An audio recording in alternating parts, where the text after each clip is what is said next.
From Kona to Yenan, The Political Memoirs of Koji Ariyoshi. Chapter 9. Heading for India and Burma, Winter 1943. We boarded a Liberty ship at San Pedro Harbor and sailed southward, circling south of Australia through the rough waters of the Tasmanian Straits. We stopped overnight at Perth, in Western Australia. The trip had taken us about a month, zigzagging day after day. Most of the members of my Nisei team hungered for rice and a good Chinese dinner. We looked everywhere in Perth and Fremantle for a Chinese restaurant. We thought Australia was completely lily-white, but someone on the street informed us there were a few Orientals. Hopefully we combed the streets. After what seemed like several hours, we finally located a small Chinese restaurant. The sight of us thrilled its proprietor and his children almost indescribably. They crowded around us and asked question after question. They laughed incredulously when we said we were Japanese Americans. "Stop kidding," they said, and brought out hot tea and salted nuts and dried seeds. "You boys are Cantonese," the attractive daughter of the family kept insisting, sort of proud that we were in GI uniform. Perhaps our presence gave them more prestige in the community, for during the last war, the GIs were generally popular and regarded as an army of liberation. Fortunately, we had 2 Chinese-American GIs from our ship with us. They spoke Cantonese and finally convinced the family that we were AJAs. But this information did not change the family's attitude. The daughter said she had read accounts of the Nisei 100th Infantry Battalion in Italy. We talked of the 100th. She said she could hardly believe that Nisei were in the Pacific Theater. Then she told us what it was like for lone Chinese families in Australia. We gorged ourselves with rice, fried noodles, and various choice dishes, and said goodbye to this most wonderful of families. They begged us to return and talk some more with them. What special dishes did we have in mind? Yes, they would prepare anything for us. How reluctant they were to see us go. It seemed that they had realized at that moment how isolated and perhaps lonely their past years had been. On the Liberty ship going to India in the spring of 1944, we experienced a wave of hysteria and witch hunting which I will never forget. We had a month of surface traveling between Australia and India, and the trip was monotonous. Besides the ship's crew and the Navy gun crew, we had on board the ship about a dozen OSS, Office of Strategic Services, cloak and dagger men, their 2 second lieutenants, and my 10-man team. On some days the talk of Japanese submarine activity brought a tense atmosphere on the ship. We stood alternate watch around the clock, and this helped to occupy us. Gambling, however, was a favorite pastime. Sergeant Kenny Yasui, a member of my team, was a skilled gambler, and he had won his reputation back in our military intelligence training school. On the ship he patiently taught other members of our team, who had never gambled in their lives, the rules governing dice and card games. He cleaned out the wallets of my team members. He loaned them money and won that back. He won from the OSS men, from the ship's crew and the gun crew. Some were envious of him and others resentful, because Yasui was often rude and impatient during gambling sessions. I began hearing rumors about Yasui. I heard attacks against his loyalty. Several of my team members reported to me that OSS officers and men suspected Yasui because he reminisced about his experiences in Japan. They asked me to caution Yasui because an attack against him was the concern of the whole team. We Nisei were all sensitive about criticism of our loyalty, and went out of our way to prove that it was unquestionable. I believe almost all Japanese Americans felt the same way. It was a time when an average Caucasian believed he was doing us a favor when he said, "You are a good Jap and not like the other Japs." Yasui was a man with independent thinking. He spoke of Japan as a tourist. He had studied at Waseda University. He spoke of the scenic spots he said he would visit after the war. He said he had seen more beautiful places in Japan than in the whole United States. Actually, there was nothing wrong with Yasui's thoughts. He merely spoke of good times he had enjoyed in various Japanese amusement centers, of his work with a movie company, and experiences like that. I was convinced that he was anti-Japanese militarist. That was what I had told the FBI agents who questioned me about my team members before we left for overseas duty. They asked me if I would go into combat zones with Yasui and 4 other members of my team who had received education in Japan. I said I would. One morning when I came off my watch, my team members informed me with considerable excitement that Yasui had been put in the brig in the forward part of the ship. I rushed to the ship's security officer, who was a 2nd lieutenant.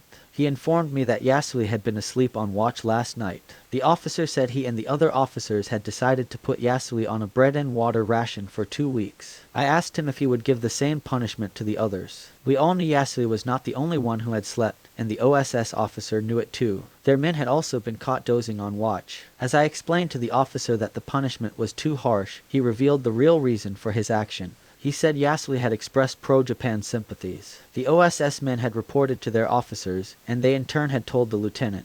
He said in a serious manner that Yasui might light a match on deck some night on the blacked-out ship and we might all be blown to pieces by Japanese torpedoes. I asked him if he believed all this and he seemed almost hysterical. I gave Yasui's background, our background, and what we were trying to do. As we argued, the officer completely ignored the original charge of dozing, and I told him that this was used by others merely to pin something on him. Yasui was being punished, not for dereliction of duty, but because he appreciated certain aspects of life and culture of the Japanese. And this appreciation was a healthy thing. Our enemy was the Japanese militarist, not the people. I indicated that Yasui's crime resulted from his winning in the daily gambling games and that we all knew why he had become unpopular. The security officer reluctantly reduced the 2-week sentence of bread and water to 2 days. The cloak and dagger men and their officers were displeased. At that time, on that small Liberty ship which zigzagged every moment of the day, not one of us expected that Yasui would be the hero among us all. Months later, when the Japanese soldiers holding out stubbornly on a tiny island in Burma's Irrawaddy River refused to surrender, Yasui swam across the river and brought 13 of them back. A lieutenant tried to kill himself and Yasui, but the latter survived. In the China-Burma-India theater, Yasui became known as the Nisei Sergeant York. To me, he is Sergeant Kenny Yasui, a victim of a witch hunt on a Liberty ship, who built a record that condemns the hysterics and the bigoted. I was stationed in a U.S. Army transient camp outside Calcutta. When we arrived there, a briefing officer told us to guard our rifles and carbines with our lives. Don't lose them and don't sell them, he warned us. He said the Indians were collecting weapons for uprisings, and to fight the British in the future for independence. Our camp was near a large British hemp plantation which employed hundreds of Indian coolies. We visited a British estate where the plantation manager lived. In immaculate white shirts and shorts, the managerial staff played croquet on a green spacious lawn toward the evening.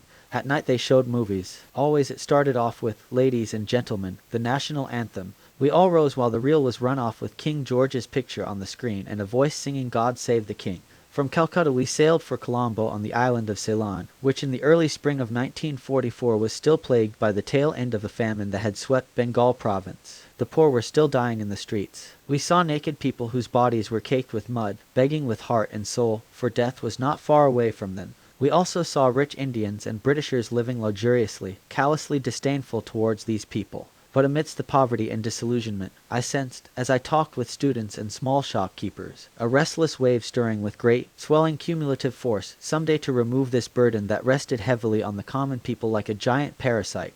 In India and China I constantly recalled the words of Mrs. Ira S. Caldwell, mother of novelist Erskine Caldwell, who told me when I went to their area in Georgia to visit Tobacco Road, that Tobacco Road is not only in Georgia, it is a belt road for poor folks that runs around the earth, for people who have been pushed back by soil erosion, land tenancy, and monopoly. I believe almost no GI would forget the tired voices of the beggars, who salaamed and came up to and followed him, repeating all the time, "No papa, no mama, no uncle, no sister, no brother, no first sergeant, baksheesh, master." In Colombo, I passed through a settlement one night and saw children and mothers engaged in wholesale procuring. There was a youngster of about 8, who came running up to me and said, "Joe, my mother. She young, nice looking. Very good." Another pulled my shirt sleeve to say, "My mother, she good, Joe. Come, come, Joe." Or a mother saying in a pleading voice, "Joe, my girl." She lifted her hand in explaining that her daughter was small, still a child. She squeezed a smile hopefully. What a brutal way to supplement the piddling pay they received from Englishmen. All dignity had been stripped from them. Every day, in many languages and dialects, the propaganda arm of our country beams radio broadcasts to neighboring and far-flung countries of the world. During the war, when I was assigned to the China-Burma-India theater, I frequently listened to these broadcasts, in line with my work and from curiosity. I wanted to know the reaction of people of India, Burma and China to our propaganda of democratic life and the American way of life. Thus, I talked to people who listened to our radio broadcasts, and to those who read our leaflets and other informational material. I asked them what the others, the illiterate and less articulate masses, thought of these matters. Day after day I learned from them. In Calcutta a group of students asked me point blank, "What is the American way of life? Is it like the British way of life, where natives in colonies and semi-colonies are squeezed by English businessmen who spread a small share of their foreign profits to their working people at home? Or is the American way of life a movement to help liberate the Indians, Burmese, Indo-Chinese, Malayans, etc., so that the wealth of these countries could be exploited by them?" They asked, what do we think would happen after we defeated the Japanese militarists? Would the imperial powers flood back into the countries of the Far East to occupy the positions they held before the Japanese troops mauled them and pushed them out? One thing they all agreed, the white man's prestige had suffered irreparably. They had taxed the people to maintain a garrison force and frequently put on a show of strength to impress the natives. They said the troops were necessary to protect the Asian people, but when the Japanese troops came, the white man's army fled. And in fleeing, the British troops turned rifles and machine guns on the natives to clear the roads, to keep them from crowding onto trains, trucks, and river barges, so that their troops and civilian businessmen, colonial officials, and their families could make their getaway as quickly as possible. They had behaved as they had done all along, using the troops against the natives to protect themselves. As soon as we arrived in New Delhi in the spring of 1944, my team was assigned to the OWI Psychological Warfare Unit in the North Burma sector. The unit was located in northern Assam, India. We landed at Chabua Airport, a clearing in a drizzling, misty jungle. Indian laborers worked on runways with primitive tools. Rows of women carried baskets of mud and gravel on their heads, and not far from them large transports, fighters and bombers kept roaring off airstrips built by their hands. What stake did the people feel they had in this war, I wondered. No one was telling them anything about the nature of this war, and common sense said there was a strong reason behind this. Any mention of freedom or fighting imperialism, whether Japanese or of any other country, would inspire the struggle for national sovereignty. This would be tantamount to digging a grave for British imperialism. The OWI team was located at Pauai, on the Lido Road, which was being constructed to connect with the Burma Road, a supply line to China. We arrived there in the evening, and an American missionary who was in charge of administration of the psychological warfare operations assigned us an Indian bearer. A bearer was another word for servant. The members of my team felt strongly that we had no use for servants. We had never had one in our lives, and why should we have one in a jungle clearing to clean our tents and supply us with bathing water? I spoke to John Steeves, the missionary, who had lived in India for 17 years. He said we needed servants. It was customary for foreigners to have servants, and he insisted that we accept his policy. Finally, we gave in. Early the following morning someone shook me and I looked out from inside the mosquito net. The bearer was there with steaming cups of tea. "Master, tea," he said. I did not want any. He insisted that I take a cup. We told him that he need not bother with tea for us the next day, and told him he could do whatever he wanted to with his time. And we did not want to be called master. My Nisei team met with the American staff of the OWI on our second day, and we left the meeting with a deep impression that several white Americans did not know how to behave toward us. We had in the psychological warfare team Burmese, Chinese, Kahin, Shan, Indians, and others. Some American civilians, including 2 missionaries in the outfit, treated these Asians as inferior people. We Nisei were non-white and we looked like them. The natives would watch the social relationship between the Nisei and white Americans. As days went by, we noticed some of our Asian colleagues with lesser responsibilities being trampled on by some Americans. One morning, Mr. Steeves in a fury threw a cup at a bearer serving him food at the table. One of my team members came to me later and asked that I request a transfer of our team from the propaganda warfare outfit. Then one evening a Burmese printer said he wanted to talk to me and accompanied me to my tent. He was bitter about the treatment they were getting. He said it was a mockery for all of them to be in a psychological warfare outfit, trying to win over their own people in enemy-occupied territory to our side. He said he noticed that some white Americans were prejudiced against us Nisei. "Look at the Negro soldiers on Lido Road who drive trucks," he said. "Why are they given such an assignment? We know. But we notice their conduct toward the Indians and our people. They are good, free of prejudice toward us, who can propagandize America more effectively than they can. But would the white Americans here invite them into our compound and mix with these colored Americans? And they are supposed to sell America to us." The Burmese printer expressed his bitterness until late into the night. Next day I talked to a State Department official who was General Joseph Stilwell's political advisor. I told him how we Nisei felt and how the Asian people felt toward white supremacy. The following day the white American staff held a meeting, and it was a heated meeting.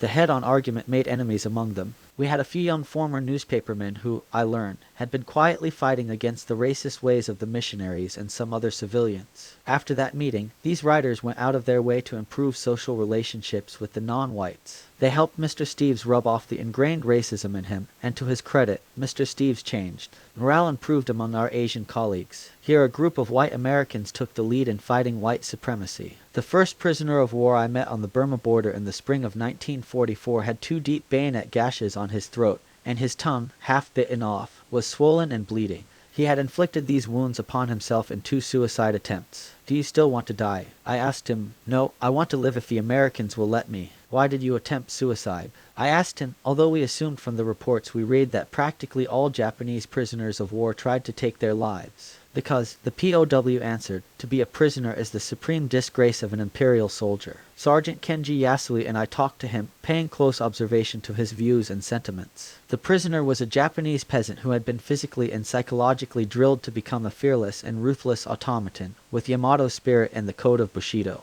He had no deep social philosophy. He was a product of a society where thought control prevailed, and where the people had been silenced and whipped into conformity by Japanese militarists and their big financial backers. And such shackling of the people's rights to speak and listen, to read and write and to hold and advocate non-conforming political views, was necessary for the warring elements to eliminate opposition to the invasion of Manchuria, to the war of aggression in China proper, Southeast Asia, and the Pacific.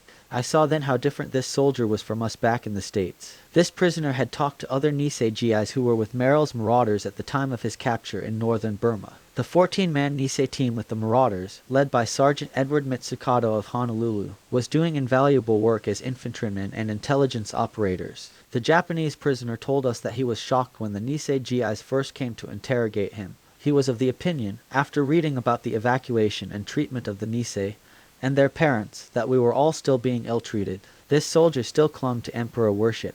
The imperial way to him was the greater East Asia co-prosperity sphere, and Asia for the Asiatics. The imperial way was actually camouflaged international profiteering and banditry. Not aware of this, the soldier had made his supreme and heroic sacrifices for the emperor. The inculcation of emperor worship in him and other soldiers by the Japanese imperialists to the point of blind fanaticism stopped their minds from questioning the conditions of poverty, landlordism, tenancy, low wages, and unemployment.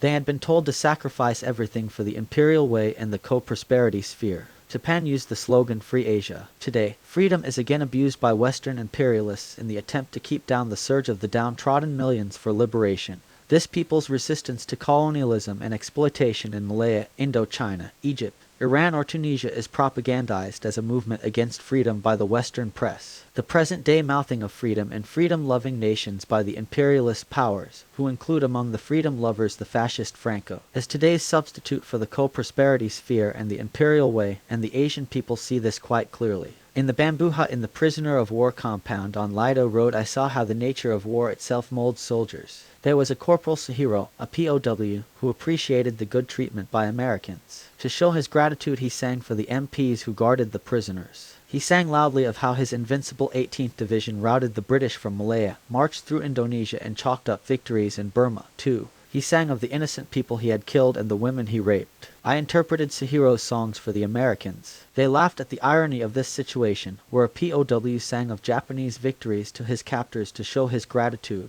We were then a liberating army. The Japanese troops were the aggressors, forced to fight the natives and to deal with them ruthlessly. There is no getting away from it that the behavior of imperialist soldiers is brutal, for they are in unfriendly territory, and their tasks make them so. They must search civilians, shoot everyone that moves, and hold people as hostages. The Allied soldiers have been forced into a like situation in Korea today because of the nature of the war they are fighting.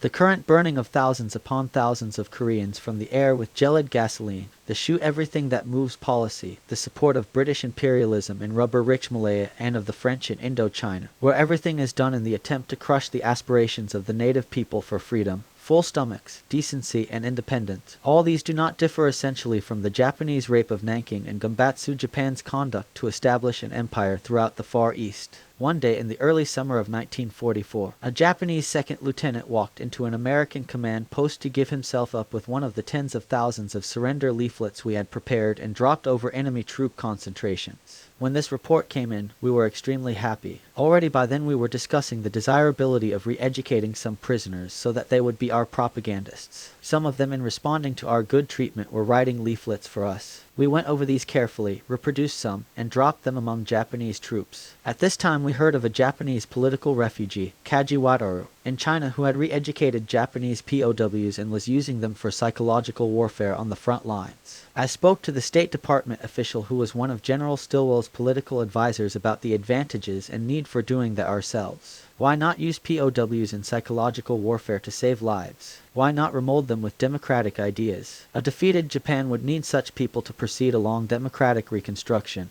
and the POWs needed a new faith after their illusion of the imperial way had been crushed. They must not be left alone, to turn back to militarism at some future time. The political advisor told me that we were bound by the Geneva Covenant on prisoner treatment, that we cannot indoctrinate the POWs. I recalled then that I had heard the same argument in Manzanar from the camp administration, that the rich tradition of democratic processes cannot be indoctrinated among the aliens because of the Geneva Covenant. There were many other heartbreaking restrictions upon our psychological warfare activities. We could not stoke the fire of national liberation in the hearts of millions of Asians. We were committed to a policy of the British return to Burma. We were to elicit Indian resistance without invoking freedom movements. It was like this everywhere. We were told that in Washington, British and Dutch officials requested OWI to tone down, or not use at all, stories of native Philippine resistance in our overseas propaganda. To the imperialists, the idea of people's resistance, once planted in the minds of Asian masses, foreboded the beginning of the end of their empires. The average GI was not aware of world politics. He was not even conscious of the role he was playing as the instrument of American foreign policy. He was not concerned with Roosevelt's four freedoms or what the oppressed people thought of them. He longed for his home and the conveniences of modern living. When he saw the poverty and misery in Asia, his love for America became painfully acute. He wanted to get the damn war over with and get home. He did not realize the change in social thinking he brought to the natives wherever he went.